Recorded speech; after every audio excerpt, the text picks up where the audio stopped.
All right, ladies and gentlemen, boys and girls, welcome back. It is Dave, the Real Music Observer, observing real music in real time for real people, just like you right there, just like me right here. Steve Perry doing a lot of interviews and getting kind of the same questions. It's very interesting. Big corporate radio entities. Eddie Trunk, who's really kind of like, yeah, okay, I guess he's into, he did interview Neil Schon and Joe Elliott at the start of the Journey Def Leppard tour. And see, in my eyes, Steve Perry right now, especially with this new album coming out, is more of like an adult contemporary artist. I mean, if he's going to get added to radio stations, which if you watch today, I'm not sure that's going to happen, but I've been told by a DJ buddy of mine that it looks like a few stations are going to actually add Noah Racin, and it will show up sometime next week when everybody does the reporting. Great. It's not going to go to number one probably, but you never know. Hopefully this movement of calling the stations and harassing people, that may get a few spins out of it. Who knows? It's not like the old days. I mean, radio essentially is dead, and everybody kind of knows it's dead. But moving on, the questions seem to be kind of the same. And I'm not saying anybody's at fault here. I mean, Perry's promotional team may say, hey, we'll do the interview with Eddie Trunk, or we'll do this interview with this station in Minnesota, or this one out in LA, but you got to promise not to ask these questions to Steve. Not sure. Only Steve can answer that if his team is kind of shielding him from some difficult questions, or maybe questions that he just doesn't want to answer for whatever reason. For instance, if I was doing an interview with Steve Perry, I would say, hey, so how's your relationship with the guys in Journey these days? Do you talk to one another? Neil Schon, he's been making all of these overtures. Did you know that Neil was dedicating the song Lights to You almost every night? That Journey has been on tour this summer, and even I guess a few times last summer.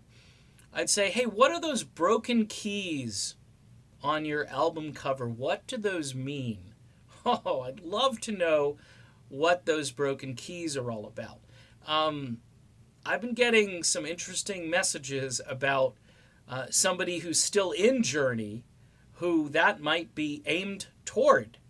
Don't know if it's true or not, but it is interesting how the guitar on the cover is kind of representative of Neil Schon's Strat guitar, and the keys on the cover are broken. And more than one person has brought this to my attention early on, and it's really interesting. It would be a great question to ask Steve Perry.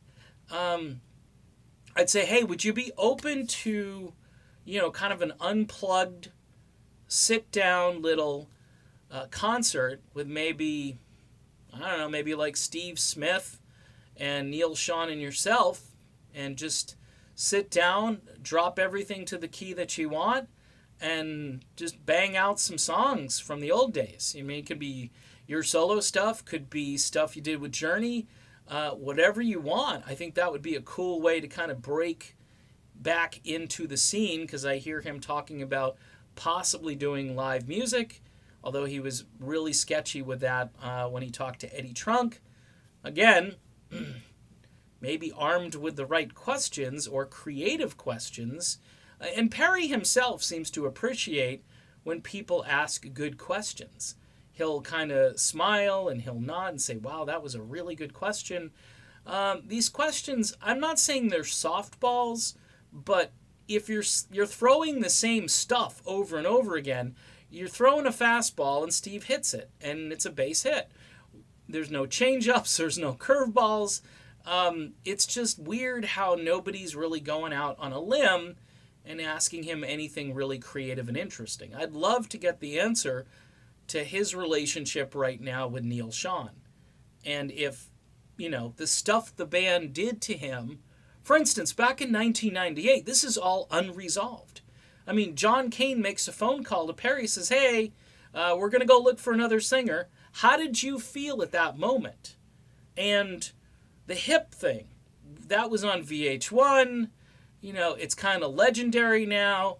How's your health? That would be a great question. How's your health? 20 years ago, you were in rough shape. I mean, 20 years have gone by. Based on the video you did for Noah Racing, you look pretty healthy. But, quite frankly, how are you feeling? And how long did it take you to recover from that hip surgery and so forth? Because fans, we never really got a lot of answers to that. Now, I know if you're a Journey junkie, if you're a Steve Perry junkie, you may actually have answers to these questions. But the general public probably doesn't know what happened. And I think these would be better questions than, on this new album, blah, blah, blah, blah, blah. And it's not like I don't want to hear about the new album, but the mystery of Steve Perry right now is the stuff that happened between 1998 and 2018. That's a 20-year span. What was it like, Steve, to get that phone call from Jonathan Cain?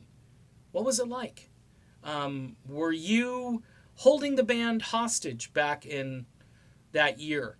Because they supposedly offered you a way to tour and you still said no. Was there another reason why you turned these guys down? Just curious, because it's never really been answered. And I'm sure people would like to know. Now, I'm not trying to be mean-spirited or dredge up old memories. Steve might just choose to not answer it.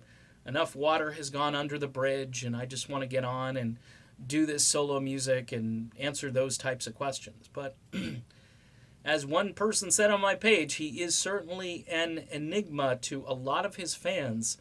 And especially the second time where the hip went out and the band waited and the band tried to accommodate him, I'd love to know what went on in that negotiation. And you said, hey, I need to initiate the divorce. I remember one interview where Cain hangs the phone up with you and you're like, calling your lawyer.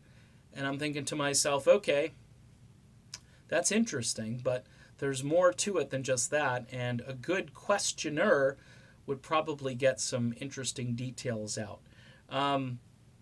Anyway, I'm hoping Steve's album does really well, despite the fact that radio isn't really going to do what they used to do 25 years ago for Steve Perry. But things have changed, folks. There will be a few stations on adult contemporary that actually add Noah Racing. But again, in a perfect world, in a normal world, we'll say, this thing would be number one with a bullet right now on mainstream rock, classic rock, adult contemporary, a hot AC, whatever else is out there. This thing would be number one across the board, like a song used to be in those days. People forget, like a tune like, I Want to Know What Love Is, that thing crossed over everywhere. Slow stations, fast stations, rock stations, it didn't matter. The song was just too big to ignore. I mean, Michael Jackson, which is typically more urban, more top 40, they were playing Beat It and things like that on rock stations. Yeah, really, they really were. It'll never happen again, folks. Music has changed, the formats have changed, and apparently I'm just nostalgic for the old days, and I should just get over it. All right, done. Be back soon with more. Stay tuned for that.